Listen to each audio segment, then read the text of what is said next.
If parvovirus infection occurs in an immunocompetent person, then a person might feel like viral prodrome. There can be rash, but it won't have any long-term sequela unless the person is immunocompromised.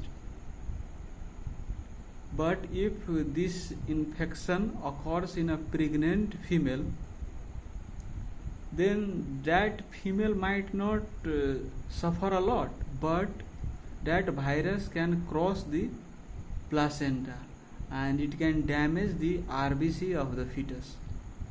There can be so much damage of the fetal RBC that it can lead to severe anemia in fetus. And if there is severe anemia in the fetus, you know the sequela, it can lead to heart failure in the fetus.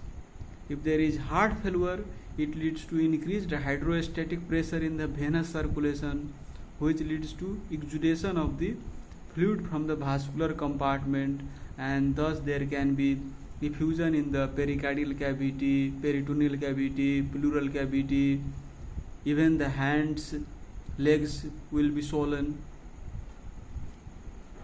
So when you see any two of these, either pleural effusion and ascites, or pericardial effusion or limb swelling, or if any two of these in the fetus, we can call it hydrops fetalis. That's why we need to monitor for anemia in the fetus if any pregnant female gets infected with parvovirus B19 infection. If there is anemia in the fetus, we might need to transfuse blood to the fetus. That is called intrauterine transfusion. So fetus might require blood transfusion. And we can monitor the severity of anemia with Doppler of middle cerebral artery of the fetus. Let's take one scenario. There is a teacher, she is pregnant, and some of the students in her classroom got infected with parvovirus B19 infection. She is not having any symptoms, but she knew that some of the students whom she was teaching few days back got infected with parvovirus B19 infection, so she might got infected. She is concerned because she is pregnant. She is, let's say, 16-week period of gestation. So what to do now? So in this case, first of all, you have to check IgM and IgG against parvovirus B19 in her serum.